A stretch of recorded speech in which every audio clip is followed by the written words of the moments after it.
दोनों चीजें मिसाल देकर समझ लीजिए कि दो आंख है इंसान के पास, दोनों आंख इंसान दोनों आंख से बैक वक्त in one time the people and the look and watching the everything by two eyes, दोनों आंखों से in one time at a time देखता है। ऐसे ही हमारे लिए दोनों चीज इंपॉर्टेंट और जरूरी है।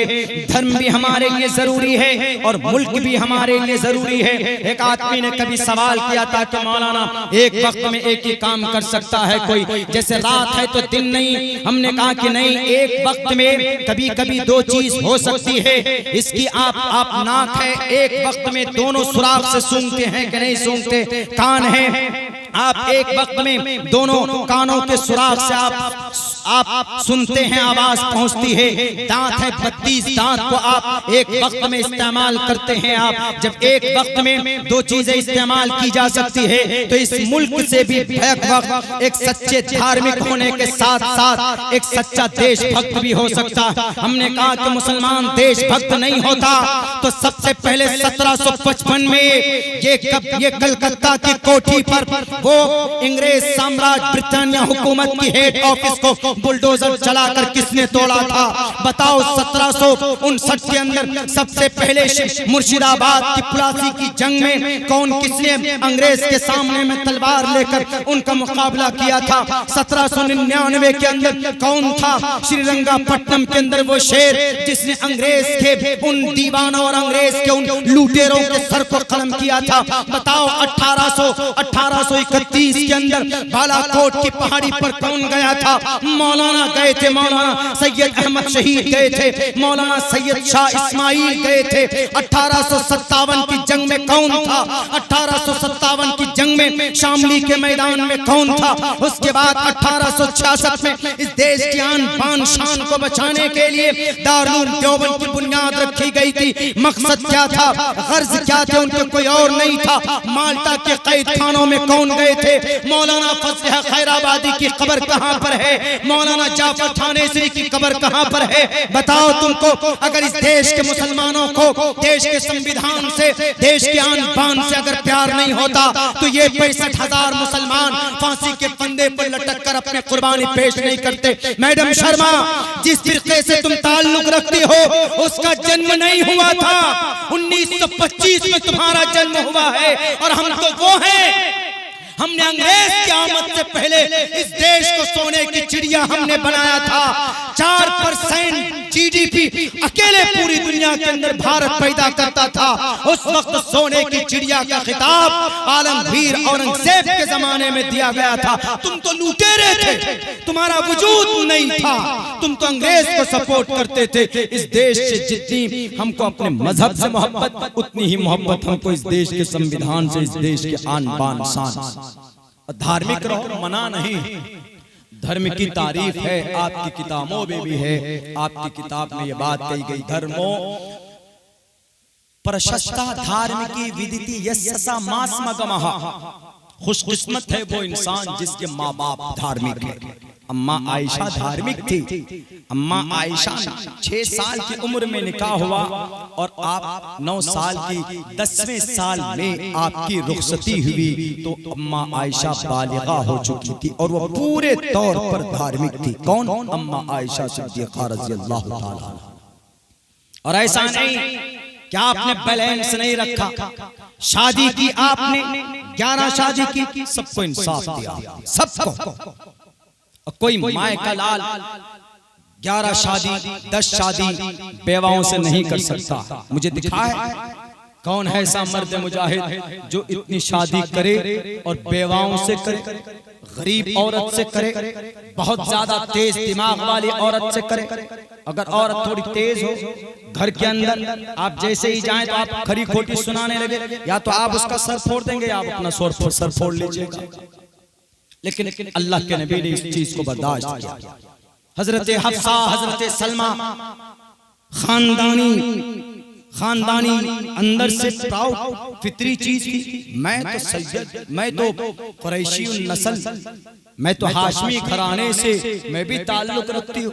अल्लाह के नबी ने उन नाज़ और नखरों को बर्दाश्त करते हुए एक मौके पर सवाल किया जाता है अल्लाह के नबी से कि अल्लाह के नबी आप बहुत ज्यादा आयशा के उस करीब दिखते हैं, किन से ज्यादा मोहब्बत करते बताइए। आप नबी हैं, अगर ये कहते हैं कि नहीं हम तो आयशा से ज्यादा मोहब्बत करते हैं, किसी और से नहीं करते हैं, तो फिर अदालत मजरू हो जाती। तो अल्लाह के नबी ने कहा कि इस सवाल का जवाब मैं कल दूंगा तुम लोगों को।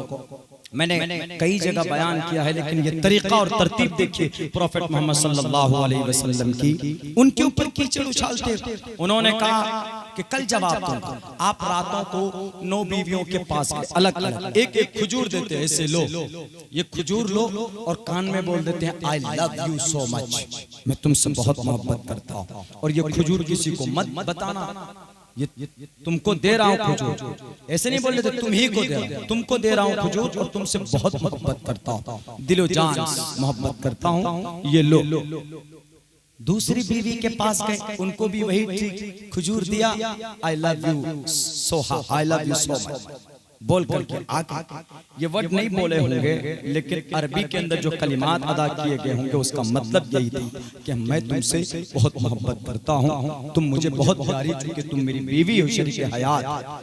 तीसरी बीवी के पास गए, उनको भी खजूर दिया, यही कलिमात सबके पास गए। सुबह बुलाकर बोलते हैं कि तुम लोगों ने सवाल किया था ना, तुम में से किसी ने, कि मैं सबसे ज्यादा मोहब्बत किससे करता हूँ, तो मैं सबसे ज्यादा मोहब्बत उससे करता हूँ जिसको रात मैंने खजूर दिया।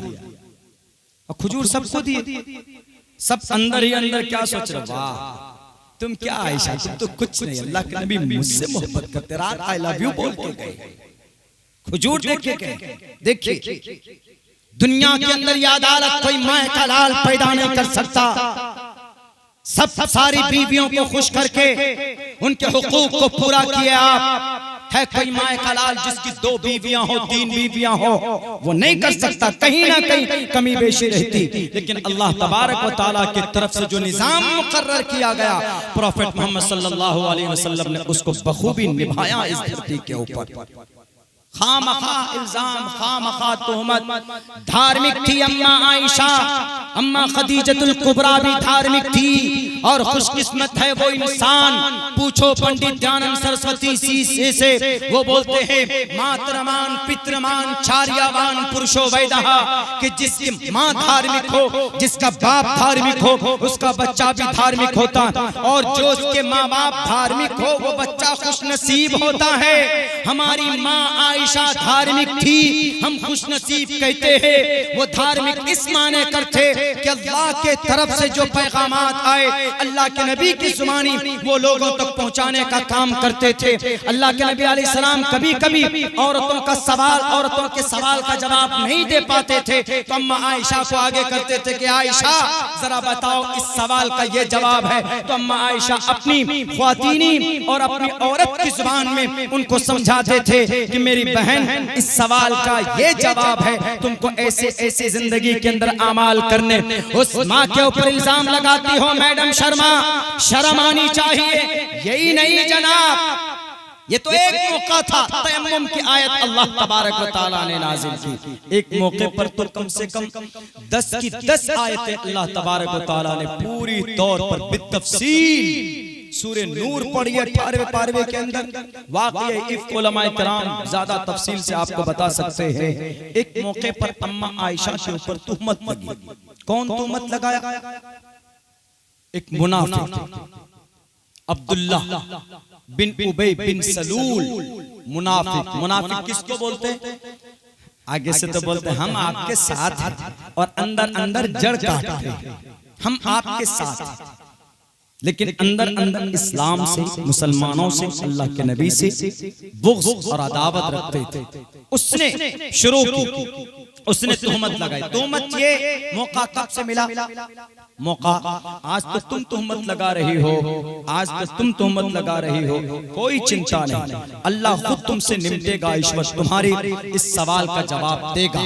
लेकिन अम्मा आयशा की पवित्रता को अल्लाह ने ऐसा बयान किया, अम्मा आयशा खुद बोलती है कि जब मुझ पर तोहमत लगे तो मैंने ये सोचा तो था कि अल्लाह के नबी को ख्वाब में या किसी और तरीके से इल्हाम करके हमारी बरात का इजहार करेगा अल्लाह तबारक व तआला, लेकिन मैंने कभी नहीं सोचा था कि क़यामत तक कुरान करीम में अल्लाह तबारक व तआला मेरी बरात के लिए फरिश्ते को भेजेगा और क़यामत तक मेरी बरात की जो आयतें होंगी वो क़यामत तक उनकी तिलावत होती रहेंगी।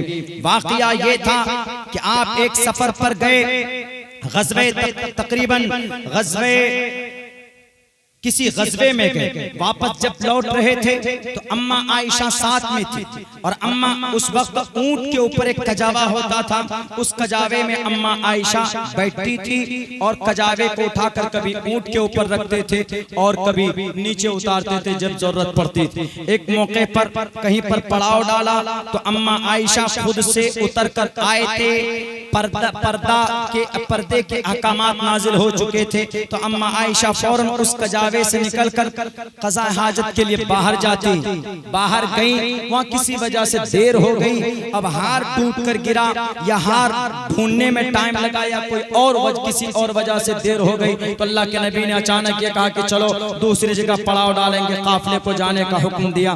तो जो सहाबी उस कजावे को उठाते थे, 4 आदमी अगर कजावे को उठाएंगे, पतली दुबली सी अम्मा आयशा थी तो आप समझ सकते हैं कि महसूस नहीं होगा, तो उन्होंने महसूस नहीं किया कि अम्मा आयशा है इसमें। उन कजावे को ऊंट पर रख दिया जाता है, काफिला चला जाता है। जब काफिला चला गया, अम्मा आयशा आई बाहर से तो उन्होंने देखा अरे यहाँ तो शौचालय में गए थे स्वच्छ करने के लिए। आज भी कहीं कहीं कुछ इलाकों के अंदर देखेंगे कि औरतें रात को लोटा लेकर या मर्द भी लोटा लेकर गांव से बाहर जाते हैं। ये पहले का ही तरीका, बहुत पुराना तरीका है, लेकिन अब तो टॉयलेट, बाथरूम वगैरह, शौचालय वगैरह बना दिया गया। अम्मा आयशा आई तो उन्होंने देखा कि कजावा नहीं, पूरा काफिला जा चुका, ज़हीन थी दिमाग से, तो वो वहीं पर चादर ओढ़कर बैठ गई, वहीं पर लेट गई मतलब बैठ गई। चूंकि पहले जमाने में काफिले के पीछे एक आदमी को भेजा जाता था ताकि कोई काफिले का कोई सामान गिरा हो तो वो उसको उठाएंगे।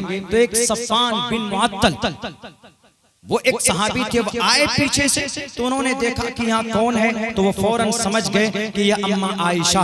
देख कर चुके बचपन में देख चुके थे उनको, आयत पर्दे की आयत अहकामात नाजिल होने से पहले भी देख चुके थे, तो देखा उन्होंने जोर से पढ़ा इन्ना लिल्लाहि व इन्ना इलैहि राजिऊन। बुरी खबर आपको कोई मिले तो इसको पढ़ते हैं इन्ना लिल्लाहि व इन्ना इलैहि राजिऊन। जब ये पढ़ा उन्होंने जोर से, अम्मा आयशा जाग गई फौरन कि कौन, तो उसके बाद वो अलग हुए, उस अम्मा आयशा बैठ गई कजावे में। वो एक सहाबी जल्दी जल्दी पहुंचकर काफिले में जाकर उनको जोड़ दिया, कनेक्ट कर दिया। इतने में उन नालायकों ने देखा अब्दुल्ला बिन उबय बिन सलूल उस वाक़ये में, उस काफिले में एक बहुत बड़ा तबका मुनाफिकों का था।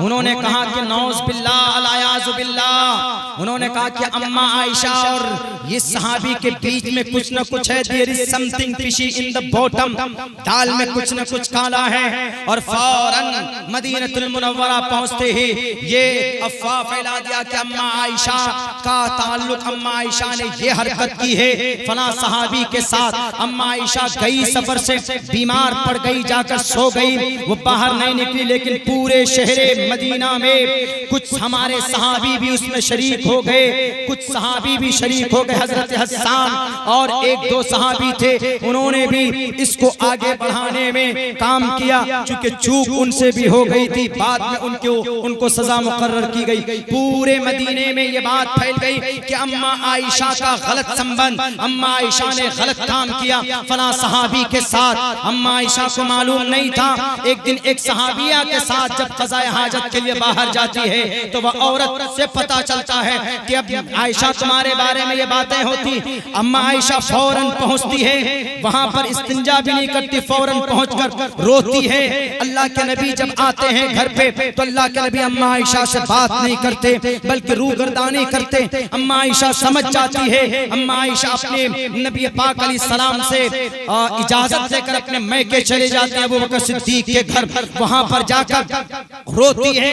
अबू बकर सिद्दीक को पता चलता है, उनकी माँ को पता चलता है, अम्मा आयशा की माँ को पता चलता है, वो रोती रहती है। इसलिए कि पूरा ऐसा अफवाह फैलाया गया था जैसे आज की तारीख में इन टीवी न्यूज के जरिए से अम्मा आयशा के ऊपर कीचड़ उछालने की पूरी कोशिश की गई। वैसे अब से 1450 साल पहले कोशिश हुई थी मैडम। अल्लाह चाहे तो आज भी अम्मा आयशा की इस तस्दीक को, इस पवित्रता को बयान करने के लिए, साबित करने के लिए किसी न किसी को भेज सकता। लेकिन चूंकि सिलसिले नबूवत, सिलसिले वही मुनक़ते हो चुका है। जो काम नबियों के जरिए हुआ करता था वो काम अब अब्दुल्ला तालिम जैसे तालिबे इल्म करेगा, वो काम अब मौलाना निसार जैसे उलमाए किराम करेंगे, वो काम मौलाना सोहराब जैसे उलमा करेंगे, वो काम मुफ्ती सोहराब साहब जैसे उलमा करेंगे, हमारे अकाबरीन के जरिए करेंगे। इसलिए कि अल्लाह के नबी से पूछा सहाबी ने, अल्लाह के नबी आप तो जा रहे हैं, आपकी वफात हो जाएगी, इस धरती के ऊपर नमीम जिंदल जैसा मलून पैदा होगा और नुपुर शर्मा जैसी मैडम गलत बयानी करने वाली पैदा होगी। कौन जवाब देगा? जिब्राइल तो नहीं आएंगे। अल्लाह के नबी ने कहा कि ए मेरे सहाबी, मैं नहीं आऊंगा, मैं नबी नहीं आएगा, कोई फरिश्ता नहीं आएगा, लेकिन याद रखो जो काम मेरे जिम्मे है वो काम ये उलमाए किराम करेंगे। आज वही की जरूरत नहीं है मैडम, तुम मुझसे सिर्फ मुकाबला कर लो। आओ किसी स्टेज पर आना है, मैं तुम्हारे एक एक सवाल का जवाब दे सकता हूँ, तुम्हारे एक एक गलतफहमी का, तुम्हारे दिमाग से जो भूसा भरा